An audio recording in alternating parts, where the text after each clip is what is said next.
이재명 대표 이제 9월 하순에 여러 가지 그 사법 리스크에 대해서 결심 공판이 있잖아요. 네. 일정이 어떻게 됩니까? 예, 지금 당장 내일 그러니까 20일 공직선거법 그게 제일 먼저 시작된 재판이죠. 네. 그 사건 결심 공판, 그러니까 이날 검찰 구형까지 있을 그럴 예정입니다. 피고인은 최후 진술. 네, 그렇습니다. 그래서 이제 네. 이 공직선거법 같은 경우에 이제 크게 두 가지로 진행이 되고 있죠. 네. 김문기 전 처장을 성남시절 시절에 몰랐다. 그리고 백현동 용도 변경은 국토부가 협박한 것이다. 네. 두 가지인데 내일 재판 같은 경우에 구형이 상당히 밤 늦게 나올 가능성도 있어요. 아, 예. 왜냐하면 지난 재판에서 이 검찰이 피고인 신문 자체가 다 안 끝났거든요. 네. 그래서 피고인 신문 마무리하고 변호인 반대 신문하고 양측 의견 진술하고 그러다 보면은 뭐 징역 얼마를 뭐 이를테면 벌금이 될 수도 있고 얼마를 구형합니다라는 구형은 밤 늦게 나올 가능성이 있습니다. 자, 양 기자님, 그때 그 검찰의 구형 그 형량을 어느 정도 이제 재판부에 요구하는지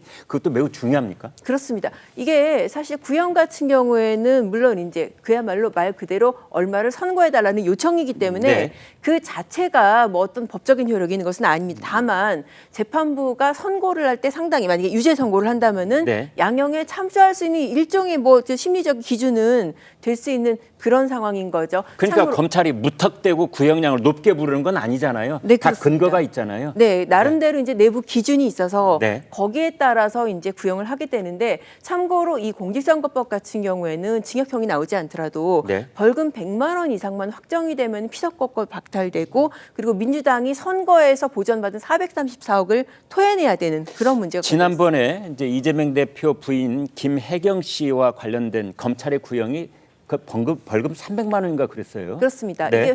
이게 배우자 같은 경우에는 300만 원이 그 기준선이거든요. 네. 그래서 마찬가지로 그런 피선거권 상실에 해당하는 그런 구형을 한 것이고 네. 이번에도 마찬가지로 당연히 그런 피선거권 상실이나 그런 기준선 이상의 구형을 할 것으로는 예상이 되고요. 다만 이제 액수가 얼마 된 것이 나아가서는 벌금형을 넘어서 징역형까지 구형을 할 것인지 그 부분이 관전 포인트가 되겠죠. 위증교사는 어떻게 돼가고 있습니까? 위증교사 같은 경우에는 이제 이달 30일 날 재판을 마무리할 예정입니다. 네. 그날 이제 예정에 따르면은 마찬가지로 이제 피고인 최효진 씨라고 검찰 구형까지 있을 예정이고요. 네. 그렇게 되면은 위증교사 같은 경우에는 10월 내 선고는 자칫 조금 어려워질 수 있습니다. 아, 네. 예, 요즘 같은 경우에는 과거에는 이제 결심하고 2주 내에도 선고를 많이 했었는데 아, 네. 전반적으로 재판이 좀 늦어지는 추세라서 아마도 10월을 넘어갈 가능성도 있지 않을까 싶습니다. 네.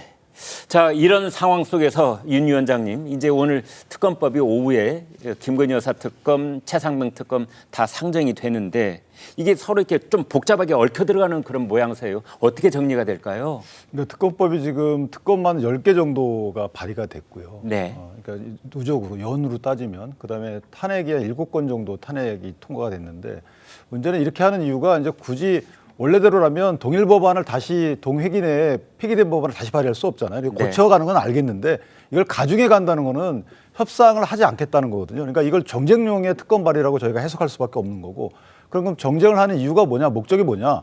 왜냐하면 법안을 통과시키려면 서로 간에 양보를 해야 되는데 양보할 선을 넘어서고 있거든요. 그렇다면 뭔가 다른 목적이 있을 것이다. 특검 통과가 아니고. 그렇다면 그 목적이라는 것은 이재명 대표한테 맞춰지는 거죠. 그러니까 사법적 리스크에 대해서 뭐 법원 판결을 잘 받고자 하는 거 이런 분도 없지 않아 있겠지만 문제는 이제 최종 확정 때까지 만약에 피선거권 박탈이 확정되는 그 시기까지 뭔가 대선 선거 정국을 마련하겠다라는 취지가 있지 않겠느냐라는 겁니다.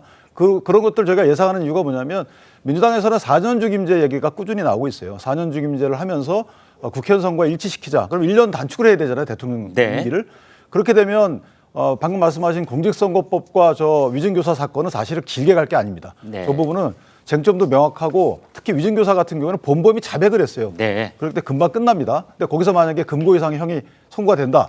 그럼 이제 피선거권이 박탈이 돼요. 네. 이재명 대표는 대선에 뛰어들 수가 없습니다. 자, 이런 것들을 방지하기 위해서 미리 조기 대선을 치르자라는 내부 목적이 있지 않은가라는 것이 저희 생각입니다. 네.